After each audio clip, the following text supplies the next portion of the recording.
Debat keseimbangan 3, 2, 1. Assalamualaikum warahmatullahi wabarakatuh. Selamat pagi, salam sejahtera bagi kita semua. Hadirin yang saya hormati, berdirinya saya di sini sebagai pembicara dari tim kontra yang tegas tidak menyetujui mosi Dewan ini menyesalkan warisan politik ekspansionis Gajah Mada dalam proses penyatuan Nusantara. Teman-teman semua, mari kita jujur dan juga kita objektif ketika kita bicara soal sejarah. Kita harus melihatnya dengan konteks zaman, bukan dengan kacamata moral dan juga hukum modern. Gajah Mada hidup di abad ke-14 di mana ketika Indonesia bahkan belum ada sebagai negara. Saat itu wilayah Nusantara masih terpecah-pecah menjadi kerajaan-kerajaan kecil dan tidak ada yang memiliki cita-cita untuk menyatukan semua itu kecuali Gajah Mada. Sebelum saya melanjutkan, saya ingin menyoroti bahwa pembicara pertama Tim Pro terlalu banyak menyoroti kasus-kasus negatif terkait politik ekspansionis Gajah Mada tanpa memberikan gambaran yang seimbang atau konteks yang jelas. Mereka juga membandingkan situasi pada masa kerajaan Majapahit dengan standar hukum dan organisasi internasional modern seperti PBB yang sebenarnya itu tidak relevan dan tidak apple to apple. Kita harus ingat bahwa zaman kerajaan dulu sangat berbeda dengan zaman sekarang. Jadi tidak tepat menilai tindakan mereka dengan standar saat ini. Sejarah harus dilihat dalam konteks zamannya sendiri, bukan lewat kacamata modern yang berbeda jauh. Tim Pro tadi menyatakan bahwa karena belum ada legitimasi formal saat itu, maka ekspansi yang dilakukan Gajah Mada tidak layak dibenarkan. Tapi justru kami berpikir sebaliknya. Di zaman dahulu, ekspansi wilayah adalah bagian dari cara kerja politik dari Kekaisaran Mongol, Kesultanan Utsmaniyah, sampai kerajaan-kerajaan besar di India dan Cina semuanya berkembang melalui perang dan juga penaklukan.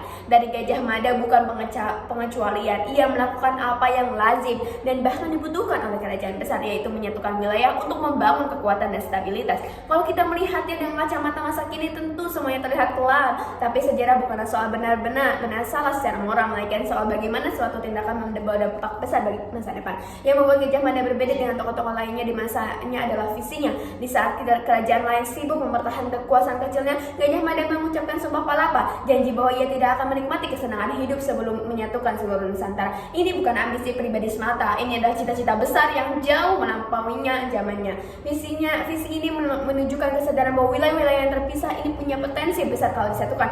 Dan hasilnya, Majapahit menjadi kekuatan maritim terbesar di Asia Tenggara. Jaringan ini dagang meluas hingga Malaka hingga sebagian wilayah di India. Ini membawa dampak ekonomi, budaya, politik yang luar biasa. Teman-teman semua, apakah kita sadar bahwa namanya Nusantara yang kita pakai sekarang berasal dari gagasan Gajah Mada? Bung Karno pun sendiri mengakui bahwa semangat persatuan Indonesia banyak terinspirasi dari visi Majapahit. Bahkan saat kemerdekaan diproklamasikan tahun 1945, para pendiri bangsa kita tidak memulai dari nol. Mereka menggali sejarah dan menemukan bahwa pernah ada satu kekuatan besar yang menyatukan wilayah ini, dan itu adalah Majapahit.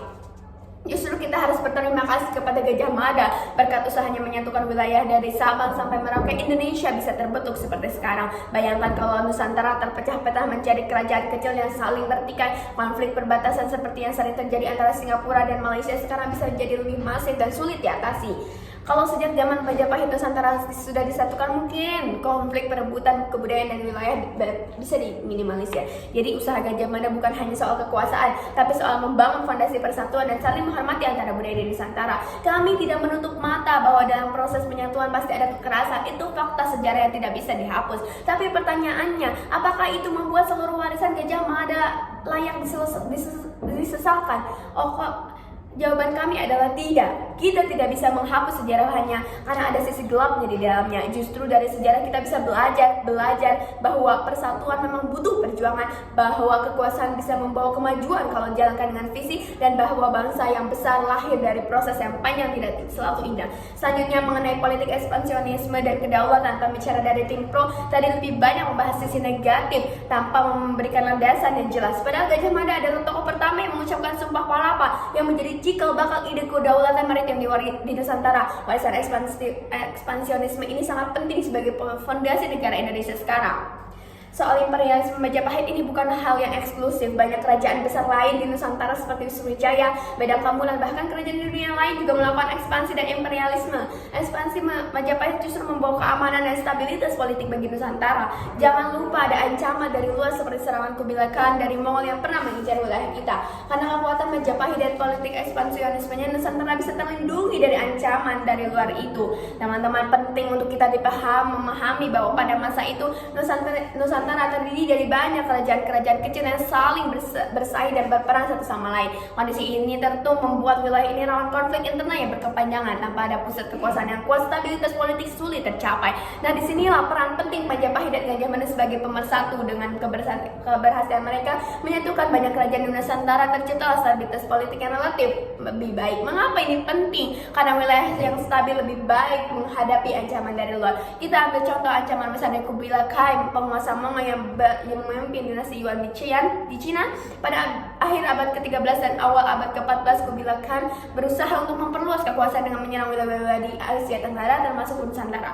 Bayangkan jika Nusantara masih terpecah-pecah tanpa pusat kekuasaan yang kuat seperti Majapahit, kerajaan-kerajaan kecil itu akan lebih mudah dijarah dan diduduki oleh pasukan-pasukan Mongol yang terkenal kejam dan juga kuat. Kerajaan kecil yang bersaing satu sama lain tentu tidak akan sanggup bersatu menghadapi ancaman sebesar itu. Namun berkat Majapahit yang sudah menyatukan banyak wilayah, mampu membangun pertahanan mengorganisasi kekuatan militer secara lebih efektif.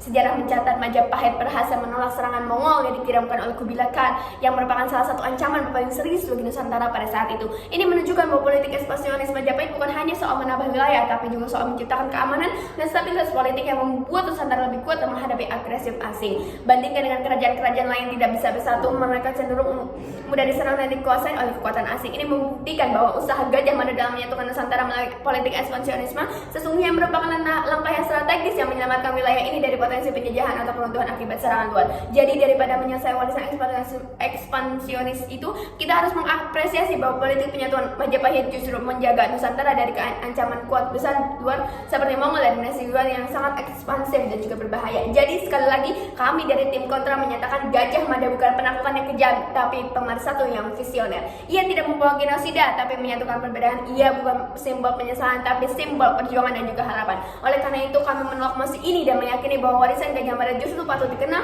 dihargai dan juga dijadikan inspirasi. Terima kasih. Wassalamualaikum warahmatullahi wabarakatuh.